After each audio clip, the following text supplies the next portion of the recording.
começar a nossa aula. Boa noite a todos que estão chegando. Vamos lá, gente. Vamos à prece.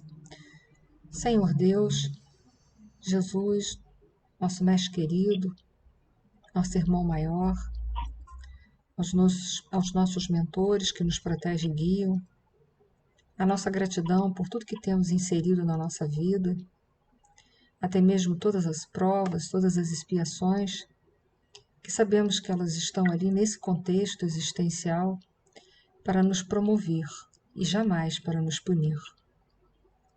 Ajude-nos, Senhor, a perseverar na fé, nas esperanças de dias melhores e que possamos, com a nossa fé revigorada, trabalharmos cada vez mais para que esse planeta de provas e expiações possa subir na escala dos mundos e alcançar a condição de regeneração, bem como que nós possamos ingressar nesse planeta. Que essa tua paz e teu amor, que por ora já sentimos, ela possa, através dos nossos pensamentos, ir ao encontro de todos aqueles que sabemos que estão necessitados, que passam por dores, por dúvidas, por sofrimentos dos mais variados, para que eles possam, Senhor, sentindo a força da oração, se fortalecerem e se restabelecer. Gratidão por tudo, que essa paz e amor prossiga em nossos corações e pensamentos. Obrigada. Oi, Eduardo. Pode falar, Eduardo.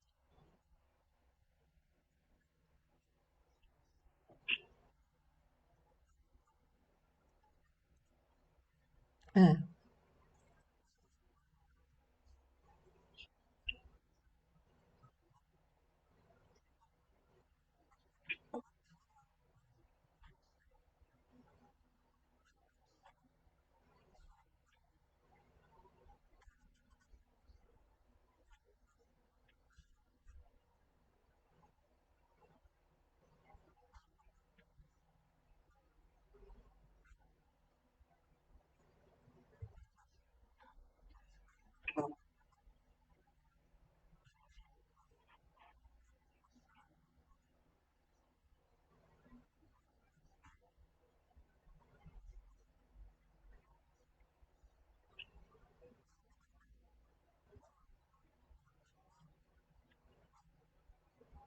Até onde eu sei, sim, é a mesma coisa, tá?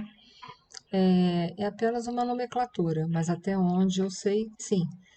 O anjo da guarda tem que ser um espírito de uma hierarquia acima da nossa. Então, ele não pode ser de uma hierarquia, por exemplo, se a gente é espíritos imperfeitos, é necessário que seja um espírito da categoria dos bons espíritos.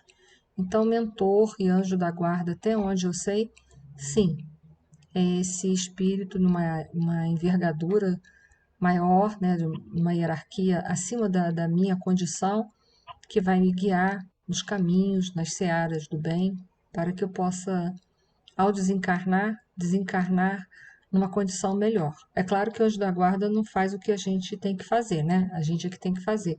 Mas sim, até onde eu entendo, sim.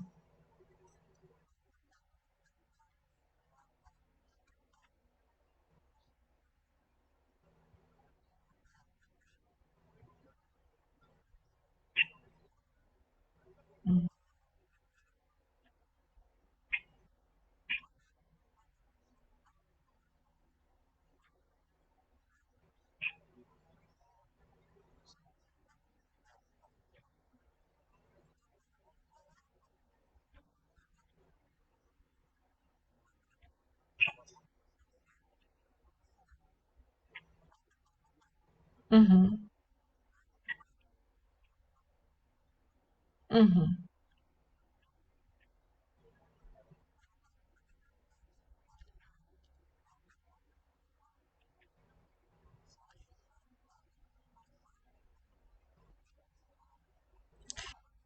Eu te aconselho você ler. Melhor do que perguntar às pessoas, porque nós somos falhos, né? É procurar numa literatura.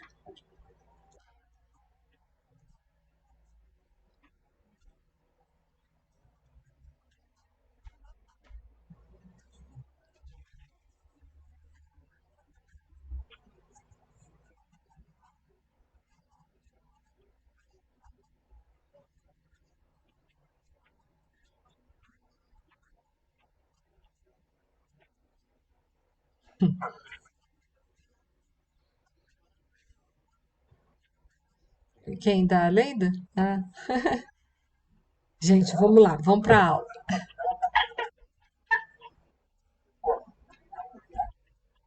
Tá? Depois você conversa com ela. Gente, vamos lá, vamos para a aula. Gente, o capítulo que nos está reservado hoje é o 49,50, sendo que o primeiro é o capítulo de número 49, intitulado Máquina Divina, que nós vamos agora, nesse instante, adentrar e estudar. Só um minutinho, gente. Vamos lá. Bom, o capítulo vai falar sobre uma situação de desencarne. O que a gente precisa compreender, nós vamos falar sobre o desencarne do Ricardo, né, do personagem desse livro aí.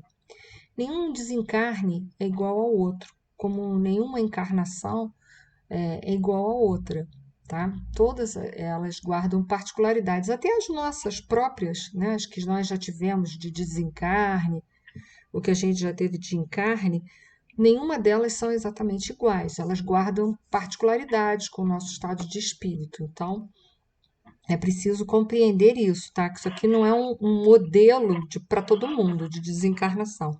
Guarda semelhanças, mas não é exatamente assim para todos, tá? Vamos lá. Desencarnação do Ricardo. Ricardo, né? Fernando, aliás, desculpa. Fernando. Vocês sabem que eu tenho problema com o nome, né? Obrigada. Vamos lá. Não se passaram muitos minutos e estávamos ao lado do agonizante, cuja situação preocupava o clínico espiritual. Era um cavalheiro de 60 anos presumíveis que a leucemia aniquilava morosamente.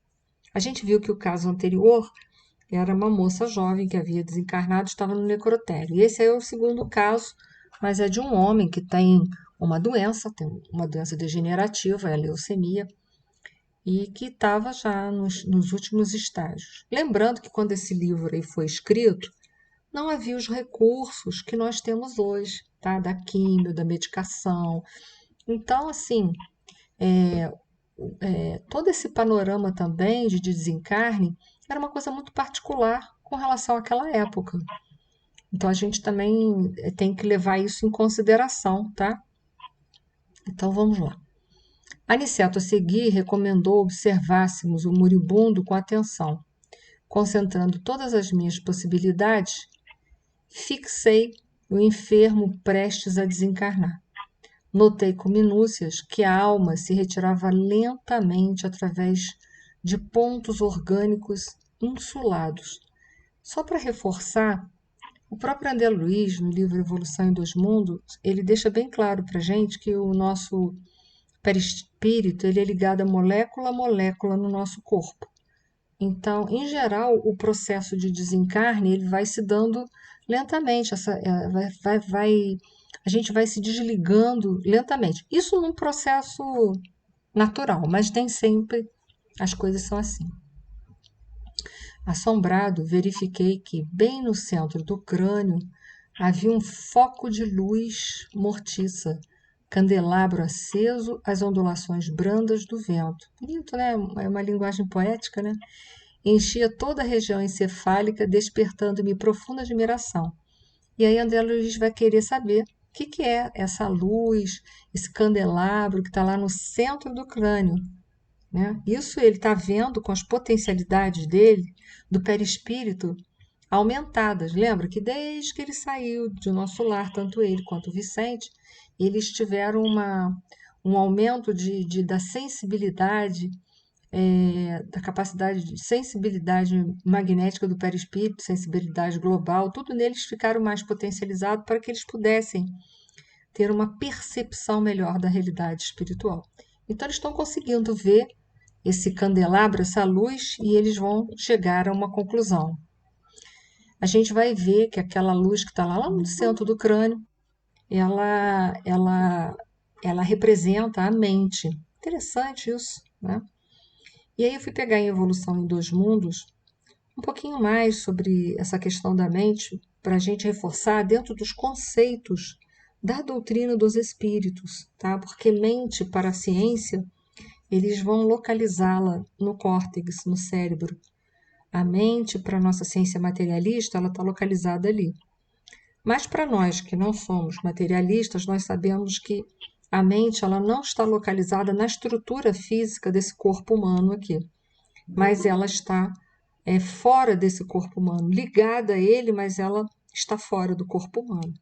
A gente sabe, a gente vai ver aí nesse livro Evolução em Dois Mundos, que a mente ainda é matéria e ela produz os pensamentos, que também é matéria, mas não essa matéria nossa aqui, dessa dimensão física, mas sim representa o fluido cósmico universal quintessenciado, uma matéria quintessenciada. Essa matéria que os nossos olhos físicos não são capazes de perceber. Ou seja, a matéria que é formada a mente, ela não se encontra na nossa tabela periódica, lá da química, ok? Tanto o livro de Evolução em Dois Mundos, o André Luiz faz uma colocação assim: verte o pensamento ou fluido mental por secreção sutil, não do cérebro, mas da mente. Fluido que influencia primeiro, por intermediário de impulsos repetidos, toda a região cortical e as zonas psicossomatossensitivas, vitalizando e dirigindo todo o cosmos biológico para, em seguida, atendendo ao próprio continuismo de seu fluxo incessante, espalhar-se em torno do corpo físico da individualidade consciente e responsável pelo tipo, qualidade e aplicação do fluido, organizando-lhe a psicosfera ou halo psíquico, qual ocorre com a chama de uma vela que em si, valendo do combustível que a nutre, estabelece o campo em que se lhe prevalece a influência. Então a mente é matéria, os pensamentos também são representados, também são matéria, são constituídos de matéria, mas não essa matéria nossa, mas uma matéria quintessenciada. Então eu coloquei ali como é que é o funcionamento, né? A mente, ela vai produzir os pensamentos e o fluido mental, ela vai atingir, né, a zona cortical aqui do cérebro e as zonas psicossomatossensitivas e vai enviar todas as informações para o corpo físico, ela vai enviar tudo que ela precisa para o nosso corpo físico em seguida, ok? Isso é a primeira parte de entendimento. E aí continua lá a descrição do André Luiz. A luz mental, embora fosca, tornara-se mais nítida e o corpo do moribundo agigantou-se, oferecendo-me espetáculo surpreendente aos olhos ansiosos. Parecia-me o corpo agora maravilhosa usina nos mais íntimos detalhes. O quadro científico era simplesmente estupefativo. Identificava, em grandes proporções, os 9 sistemas de órgãos da máquina humana. Isso ele está falando como médico, né, como fisiologista, como um estudioso da anatomia, da fisiologia, da patologia, etc. E tal, né? Então ele viu o arcabouço ósseo, você vê como a visão dele estava bem profunda, né?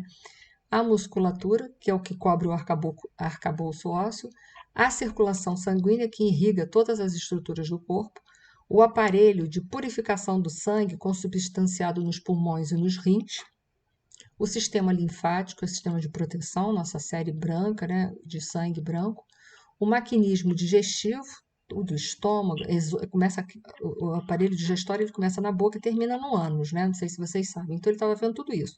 O sistema nervoso, as glândulas hormonais e os órgãos do sentido. Então ele estava vendo agora, olhando para o paciente, não só quando a gente estuda lá na faculdade vê o cadáver, mas ele estava tendo uma oportunidade de ver toda a maquinaria ainda funcionando.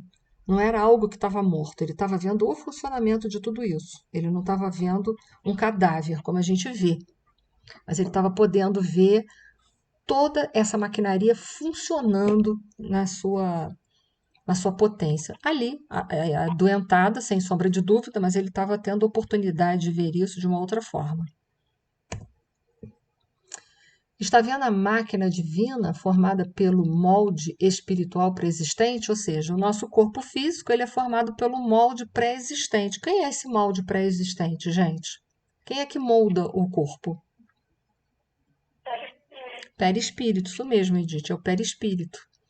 O perispírito ele vai moldar o nosso corpo físico.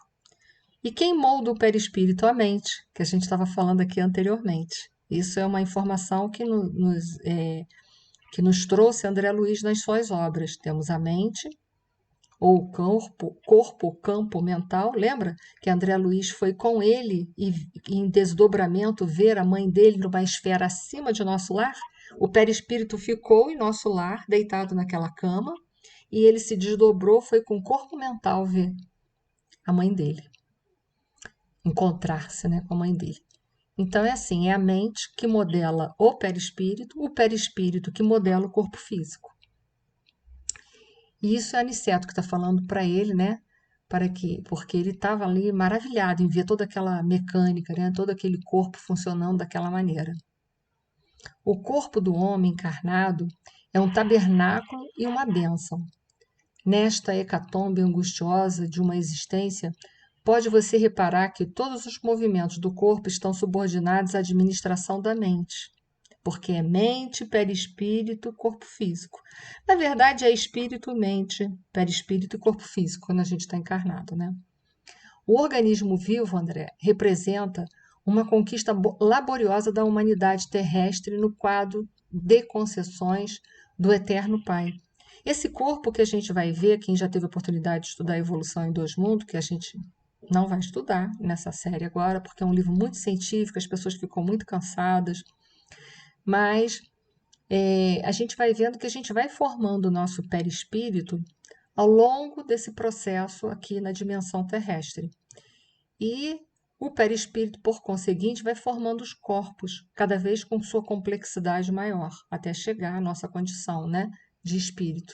Antes a gente não pode falar de que é um perispírito, mas sim um corpo espiritual que depois, posteriormente, vai receber o nome de perispírito. Então ele coloca assim: cada órgão é um departamento autônomo na esfera celular, subordinado ao pensamento do homem.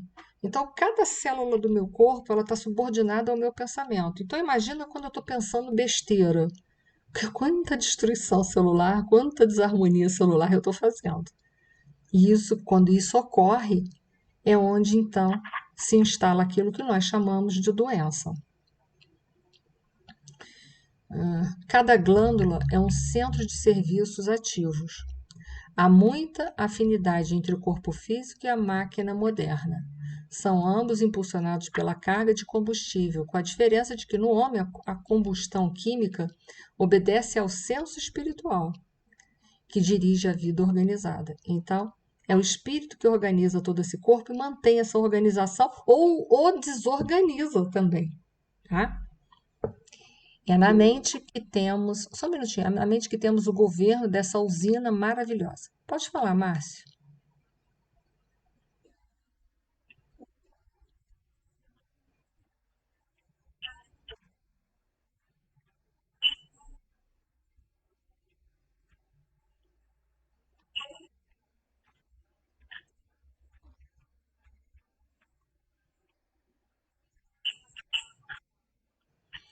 Além dele estar vendo a fisiologia, que já não era mais uma fisiologia harmoniosa, porque ele já estava com uma doença terminal. Mas ainda assim ele pôde observar o organismo tentando responder a toda aquela desagregação celular que estava acontecendo, né? Porque a morte estava chegando verdadeiramente. Então, era a presença de infecções, de micro-organismos invasores dos mais variados, bactérias, vírus, bacilos, né? E etc. e tal. Mas ainda assim ele conseguia ver um pouco da fisiologia. E ele estava assim maravilhado, deve ser uma coisa maravilhosa mesmo, apesar de que já era, né, o que ele estava vendo ali era um processo patológico, mas de qualquer forma estava presente a fisiologia humana, né? Deve ser bonito mesmo, eu gostaria também de ver. Não possuímos aí tão somente na mente, né? O caráter, a razão, a memória, a direção, o equilíbrio. o entendimento, mas também o controle de todos os fenômenos da expressão corpórea, quer dizer, na mente, né? Não possuímos aí tão somente, né, o caráter. A gente sabe que todo o processo de personalidade e caráter vem do espírito, mas é projetado na mente, porque, como nos diz Emmanuel, naquele livrinho fininho, Pensamento e Vida, ele fala para a gente que a mente é o reflexo da consciência. Então, na mente, nós vamos ter o caráter, o bom ou mau caráter refletido ali, porque é o reflexo da nossa consciência como espíritos imortais. Eu não sei se eu estou me fazendo entender, né? Porque cada vez eu estou subindo mais, né? Aí, se eu não me fizer entender, vocês me cobrem o entendimento. Mas a mente é o reflexo daquilo que nós somos, da nossa consciência. Então, na mente, nós vamos ver também o caráter, a razão, a memória, a direção, o equilíbrio, o entendimento, mas também o controle de todos os fenômenos do corpo físico. Tá? Na sede mental, na sede mental e, consequentemente, no cérebro, porque aí a gente sabe que é mente, perispírito e cérebro, né? Temos todos os registros de distribuição dos princípios vitais aos núcleos celulares, inclusive a água e o açúcar. Então, a gente sabe que o nosso fluido vital, quando a gente está encarnado, ele fica num corpo que é intermediário do perispírito ao corpo, que é chamado por André Luiz de duplo etérico. É duplo etérico porque a parte que está voltada para o perispírito é composta de matéria mágica intenssenciada, e a parte que está voltada para o corpo físico é composto de matéria mais grosseira. E quando a mente, né, que é o que governa tudo isso, ela dá ordens, né, portanto, para uma distribuição de fluido vital do corpo. Então, imagina se a minha mente está em desequilíbrio, como eu vou administrar todo um corpo, administrar a distribuição desse fluido vital se eu estou em desequilíbrio, já, né? Toda essa distribuição, essa harmonia é quebrada se eu não estou bem. Se eu não estou bem. Por isso que, para a doutrina espírita, a causa das doenças reside em nós. Os fatores externos, as terapêuticas que nós temos, nos ajudam nesse processo de cura, mas somente nós podemos chegar à solução final de cura na nossa vida. O que vem de fora ajuda, mas só o que está dentro pode verdadeiramente alcançar a cura desejada. Então ele continua: os centros metabólicos são grandes oficinas de trabalho. Então cada célula com todo o seu com seu armazenamento metabólico, com todas as suas funções metabólicas, eles são grandes oficinas de trabalho. Por exemplo, numa célula, qual é a estrutura, a microestrutura que oferece energia para que exista um metabolismo celular? O ATP, a mitocôndria, né? Desculpa, a mitocôndria, ela fornece energia para todos os processos ali. Pode falar, Ana Lúcia.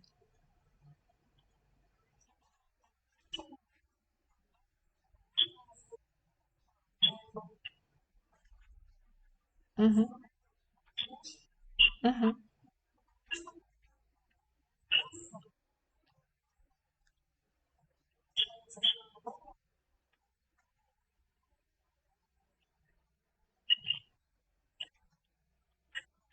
uhum.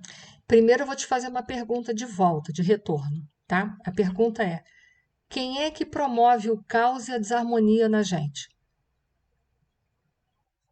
Hum, Aí tá aí a tua resposta.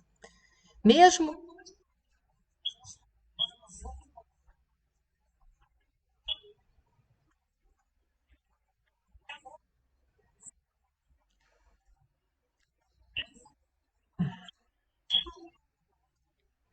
é, sim. A gente sempre vai ter ajuda externa para colaborar nesse processo de saída, de organização do caos, digamos assim.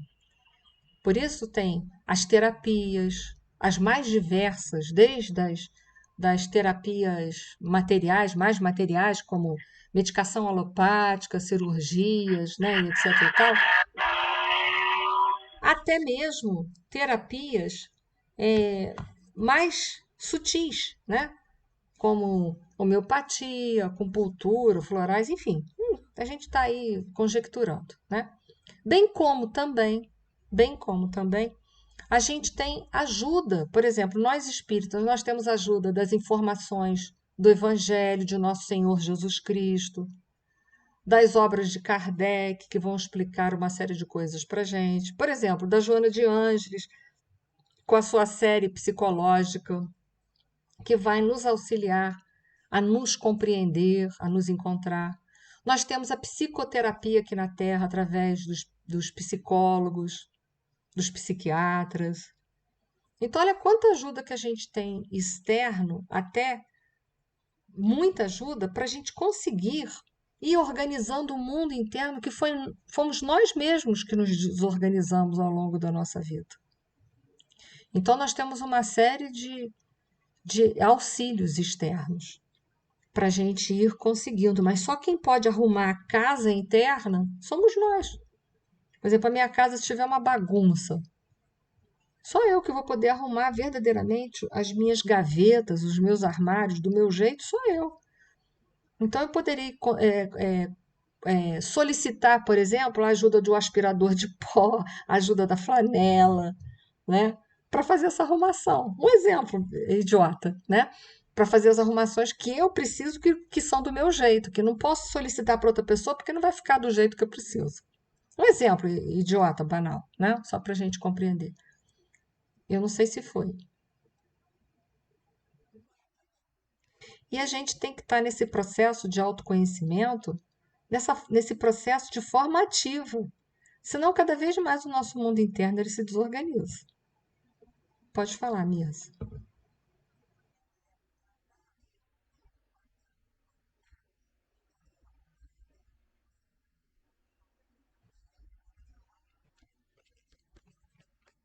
É,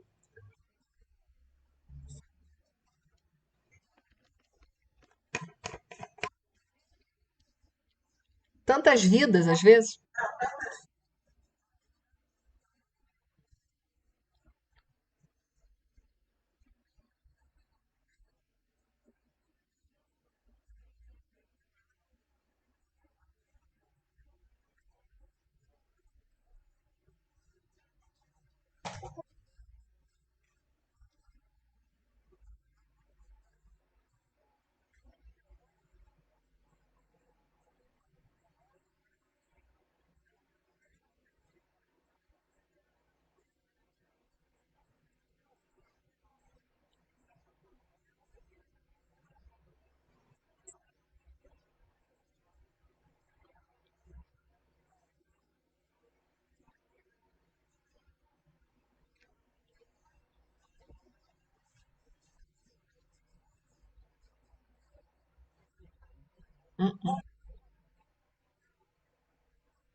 Eu acho, eu posso falar ou você ainda queria falar mais? Eu acho sim. É como a palavra-chave é processo. Um processo ele é composto de etapas. Quantas etapas? É a pergunta, digamos assim. Não existe quantas, sabe por quê? Imagina só, eu tenho um vaso de planta, vamos entrar numa linguagem metafórica. Eu tenho um vasinho de planta com uma plantinha que eu gosto muito. Sei lá, vou colocar aí, vamos colocar que é um platinho, é uma hortênsia, é um vasinho de hortênsia. Só que ele ficou jogado para lá porque eu não liguei para ele. Eu tô com outras prioridades na minha vida e foi passando semanas, meses, eu não liguei para ele. E ficou lá, né? Ele encheu de mato, porque Passaram-se meses, eu não cuidei, encheu de mato, muito mato, muito mato entranhou naquele vaso. Se eu pegar aquele mato assim, pegar uma mão e puxar o mato, eu vou arrancar a violeta junto. Eu vou ter que ter paciência de, com o tempo, ir tirando aquele mato e cuidando da minha violeta, até eu conseguir desembaraçar ela daquele enraizamento de matos que foi dando ali, tendo a paciência de ir tirando um pouco, vendo se ela ganha vigor, até um dia eu poder replantar ela, né, que representa as reencarnações. E ela ainda vai aqui com aquele amaranhado ainda de mato. Por quê? Porque eu não tenho como desembaraçar as raízes dela de uma hora para outra. Porque se eu fizer isso, eu machuco a violeta também, eu vou acabar com ela também. Eu acho que quando a gente está doente, eu entendo, eu também já tive muito doente, o que, que a gente quer? A gente quer a cura para anteontem. A gente não quer esperar o tempo. A gente quer se livrar do que a gente está sentindo. É compreensível? É compreensível. Porém, a gente precisa entender que não é assim. Uma coisa que eu deixei abandonada, que eu usei uma linguagem metafórica de meses, mas às vezes foram vidas, eu não posso achar que numa vida, como a Misa falou, eu vou dar conta. Às vezes, numa vida, eu vou me conscientizar de que eu tenho que dar conta. E é tudo que eu vou dar conta. Tudo. Aí você vai falar assim, mas eu não quero isso. Ó, eu entendo que a gente, quando está doente, a gente não quer isso. Porque a gente quer ficar curado anteontem. Mas às vezes é o que a gente vai dar conta. E aí a gente tem que ficar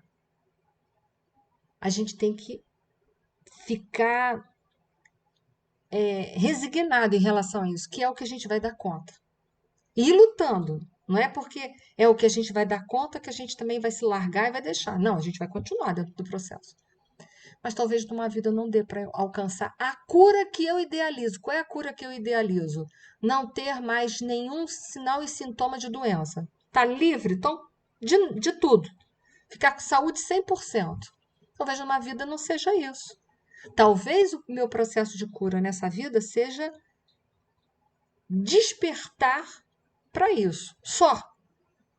E a cura mesmo vão vir em outras vidas. Por quê?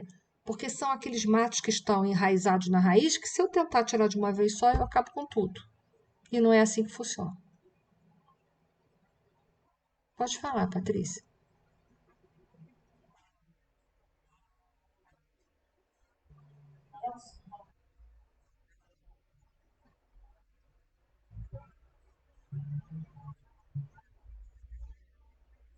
Uhum, exatamente.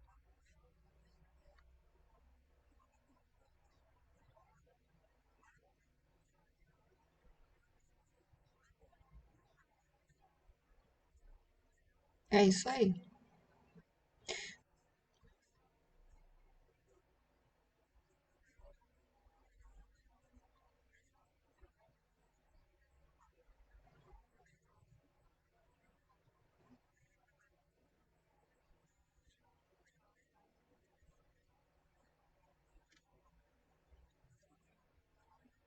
É isso também.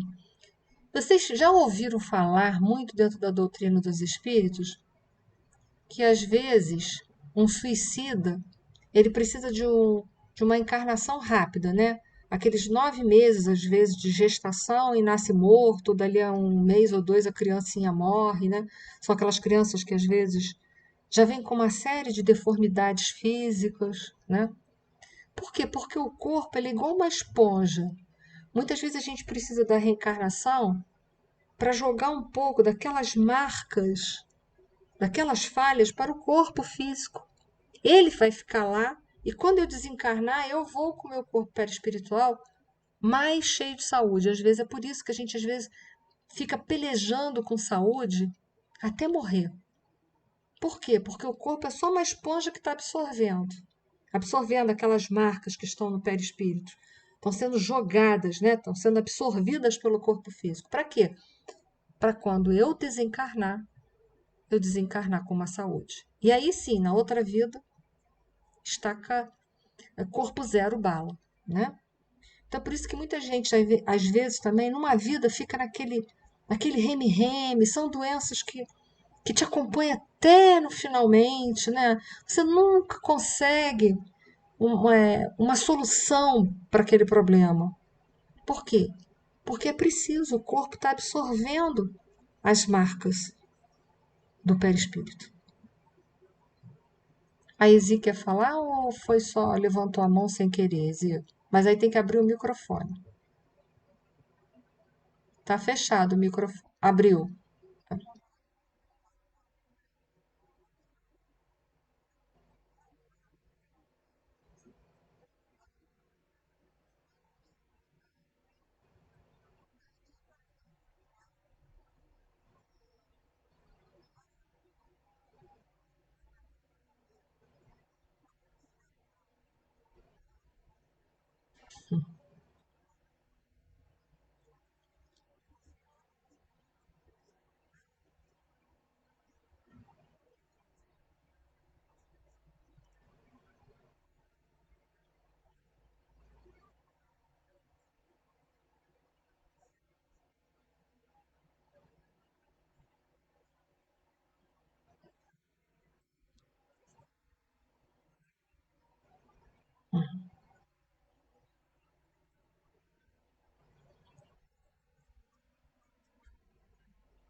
Eu quero fazer uma colocação. A gente deve se conhecer, né, Zil, que mais de 10 anos, né?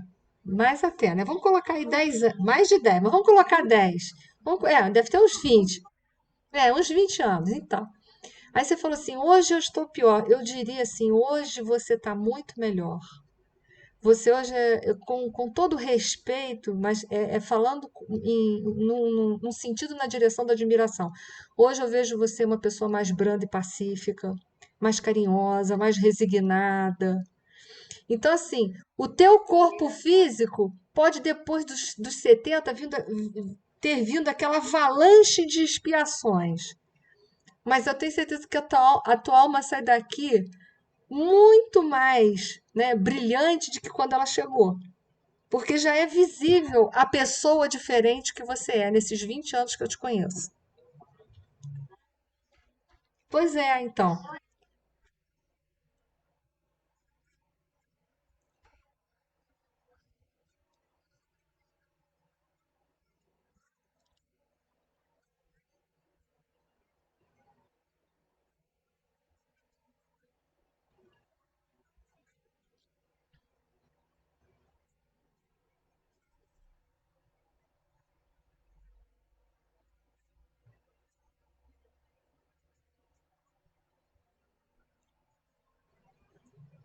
Pois é. Estão colocando aqui no chat a resiliência, né? E é mesmo, né? É a resiliência. Quanta coisa a gente consegue, às vezes, com os processos das provas e das expiações, principalmente as expiações, quando elas são bem vividas, quantas coisas boas elas podem promover na nossa personalidade, né? Lembra?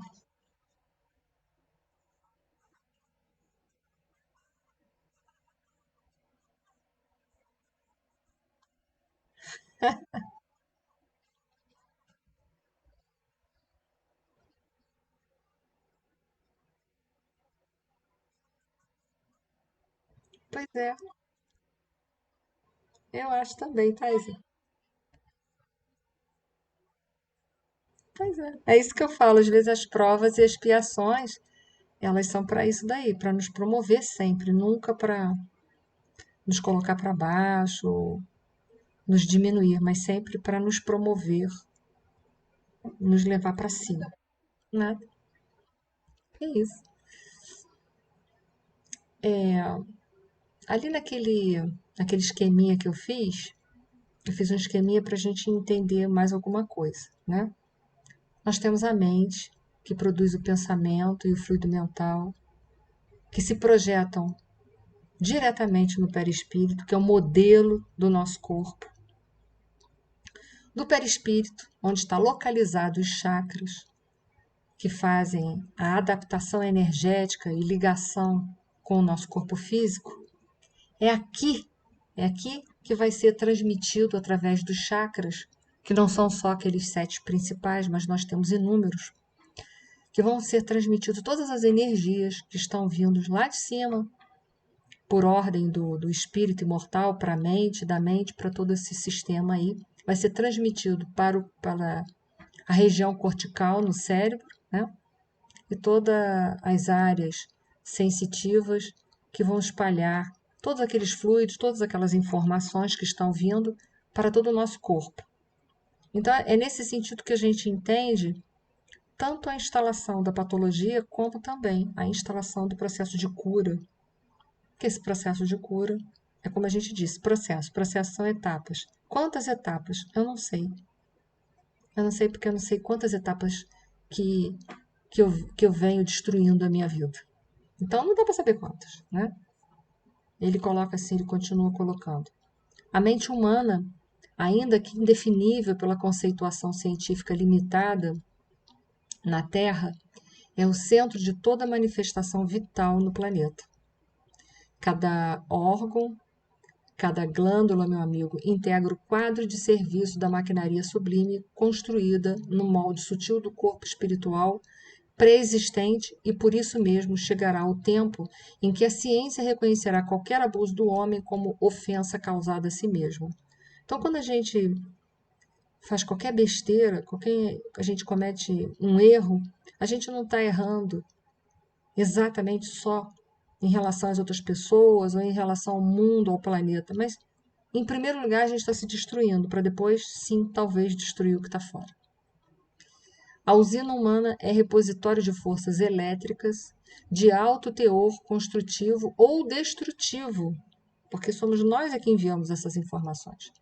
Cada célula é minúsculo motor trabalhando a um impulso mental. O agonizante retraía-se aos poucos e ainda não o agonizante retraía-se aos poucos e ainda não abandonou totalmente a carne por falta de educação mental. Ou seja, por falta de educação mental, ele está agarrado a essa condição da matéria. Porque não tem conhecimento de vida espiritual, não cultivou isso, não se interessou por nada disso. Eu não estou falando intelectualmente, não. Porque não basta a gente saber tudo isso intelectualmente, a gente tem que viver aquilo que a gente sabe. Porque também, senão, vira só conhecimento que nos tornam pessoas intelectuais, mais nada. Né? Vê-se pelo excesso de intemperança das células, quer dizer, dá para ver a intemperança dele nas células, olha só, vê-se pelo excesso de intemperança das células, sobre as quais não exerce nem mesmo um controle parcial, que este homem viveu bem distante da disciplina de si mesmo. Seus elementos fisiológicos são demasiadamente impulsivos, atendendo muito mais ao instinto que ao movimento da razão concentrada.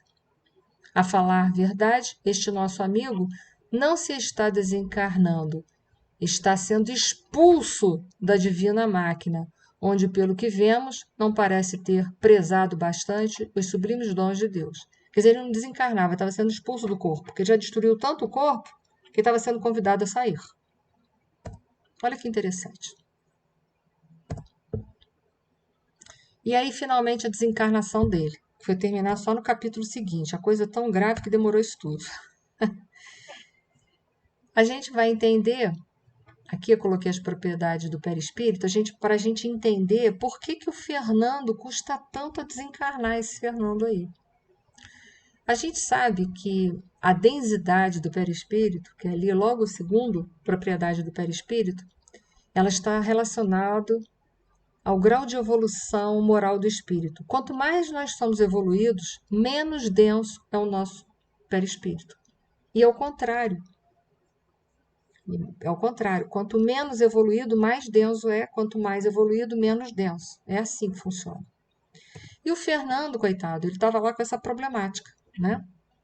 Ah, primeiro, desculpa, eu pulei uma etapa aí. Primeiro vou voltar aqui que não é essa a primeira informação, não.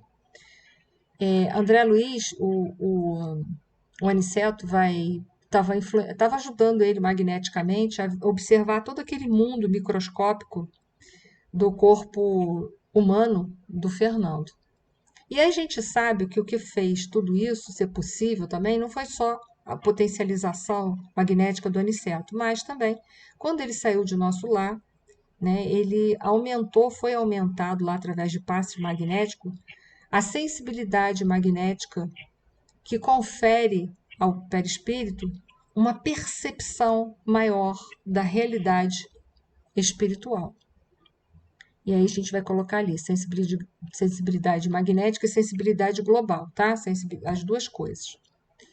Se quando encarnado o espírito recolhe impressões por meio de vias especializadas que compõem os órgãos dos sentidos, sem o corpo físico, sua capacidade de perceber amplia-se extraordinariamente.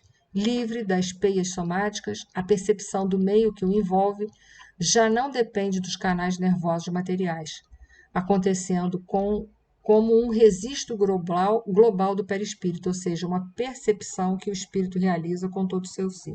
Eu acho que eu não botei aqui, eu não botei não, mas eu peço a vocês que vão olhar também lá nos nossos estudos anteriores, que também a sensibilidade magnética confere, assim como a sensibilidade global me permite ter uma sensibilidade maior do meio externo, a sensibilidade magnética me dá um poder de acuidade visual, de percepção espiritual maior. Eu esqueci de botar isso nos slides, tá?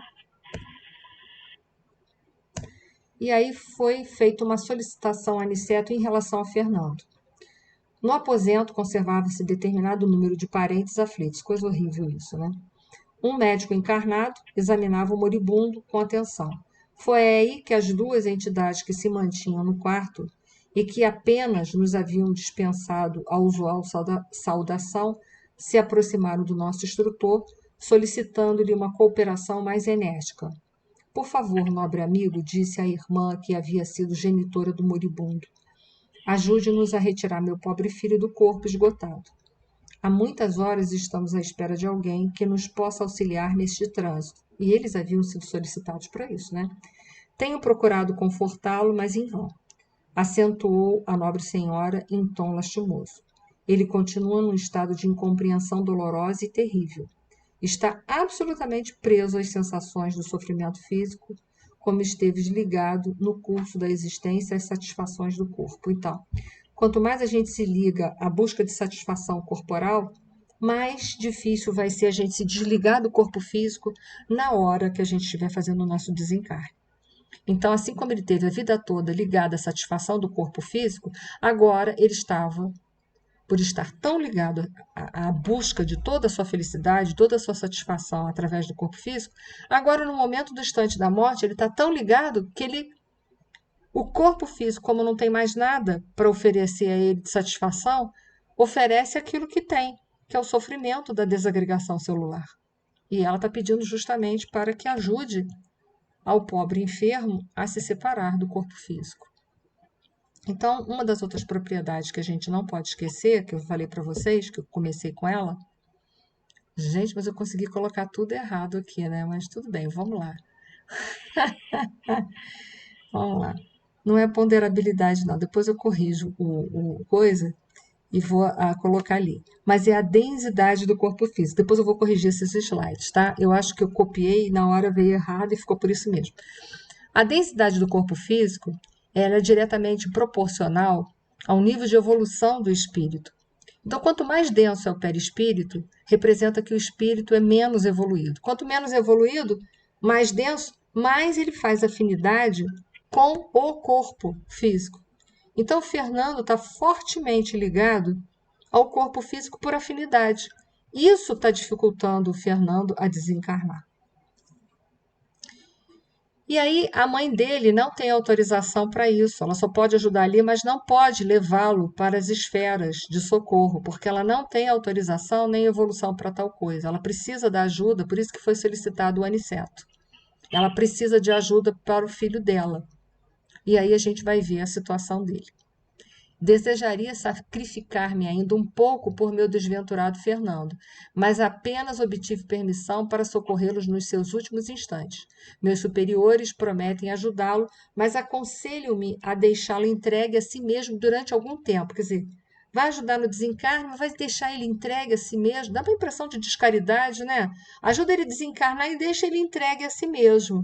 Então dá a impressão, sim, de que a caridade não foi feita. Mas a gente tem que entender que é cada um segundo suas obras.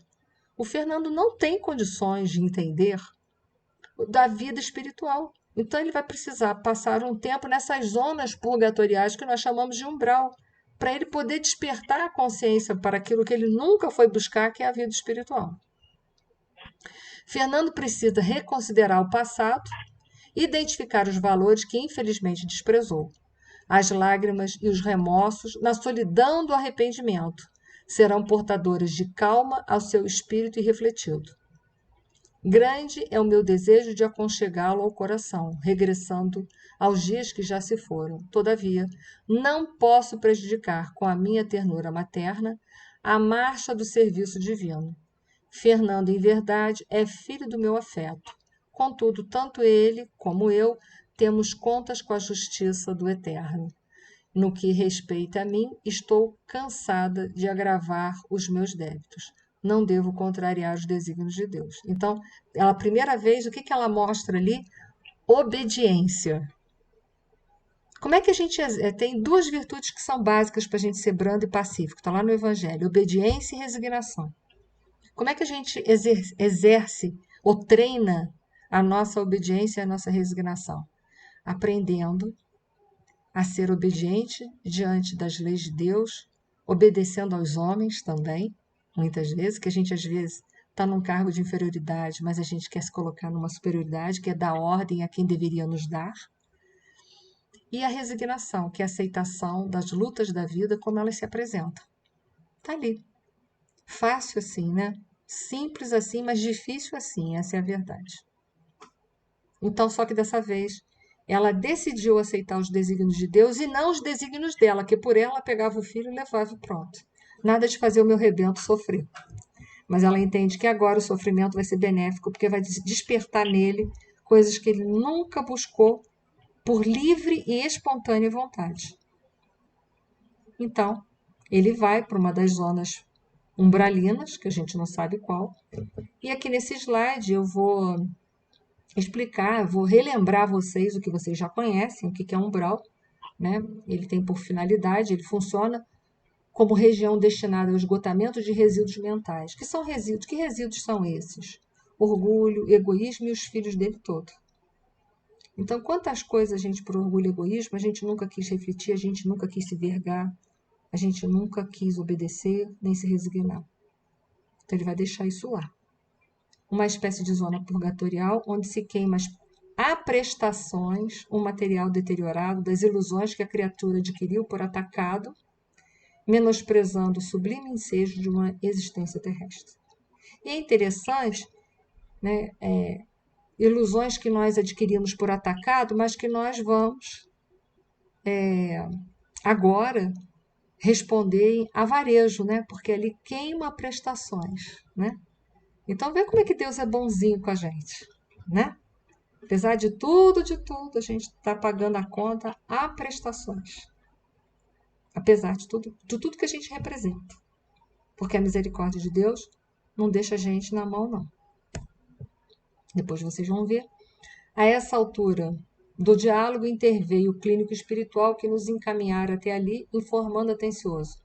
Nossa amiga tem razão. Fernando não poderá acompanhá-la, mas tão nobre tem sido a intercessão materna que tem instruções para conduzi-lo ao lugar seguro, a uma casa de socorro, onde poderá colher o melhor proveito do sofrimento, porquanto será asilado em zona vibratória inacessível às influências inferiores e criminosas, embora situado em regiões baixas. Lembra que quando abriram a janela já tinha 2 abutres lá, 2 obsessores esperando ele? E apesar disso tudo, ele ainda assim vai ser encaminhado a uma casa de socorro. Tá bom? Apesar disso tudo, é a misericórdia divina. Melhoras. Essas melhoras que que foi colocado nele, que eu não vou ler tudo aqui. Lembra? As melhoras, o Fernando estava em estado comatoso, respirando mal, todo o quadro dele fisiológico estava ruim. Mas os parentes, estava todo mundo ali em cima, dos encarnados. O que fizeram? Dar aquela melhorada nele. Aí todo mundo respirou. E aí ficaram só dois, né? O médico e acho que o irmão, né, do moribundo, ou sei lá, um parente dele, que vocês sabem que eu sou péssima para guardar essas questões. No quarto. Foi um momento que precisava a espiritualidade para quê? Para acabar de desligar o resto que faltava. Porque precisa. Boa noite, Eduardo. Então eles fizeram justamente isso, né? Vamos lá, vamos continuar. Isso aqui eu já falei também. E aí acontece o desencarne. Aproveitou Aniceto, a serenidade ambiente, e começou a retirar o corpo espiritual de Fernando, o perispírito, né? Desligando dos despojos, reparando eu que iniciar a operação pelos calcanhares, terminando na cabeça. Ou seja, primeiro vem desligando de baixo para cima, a qual por fim parecia estar preso moribundo por extenso cordão, tal como se dá com os nasciturnos terrenos. Aniceto cortou com esforço. O corpo de Fernando deu uma estremeção, chamando o médico humano ao novo quadro. A operação não fora curta e fácil. Demorara-se longos minutos, durante os quais viu o nosso instrutor empregar todo o cabedal de sua atenção e talvez de suas energias magnéticas. Que cordão é esse? Só para a gente saber. É o cordão de prata, que também no livro Obreiros da Vida Eterna foi falado um pouquinho mais, né, sobre esse cordão, né, que é o que nos liga mais fortemente. Nós estamos ligados em vários pontos do perispírito, mas há lugares onde há uma concentração fluídica maior. O último lugar, é claro que tem que ser na cabeça, nesse cordão, onde vai estar inserido o cérebro e também a mente, onde a mente governa ali primordialmente. Claro que tem que ser lá, né?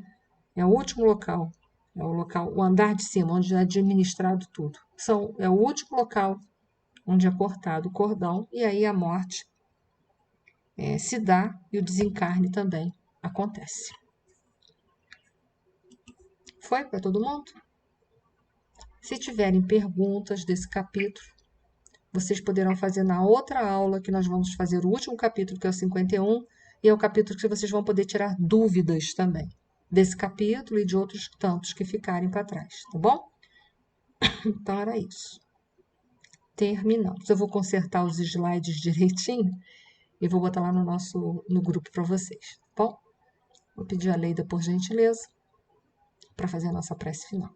Pode fazer, Leida.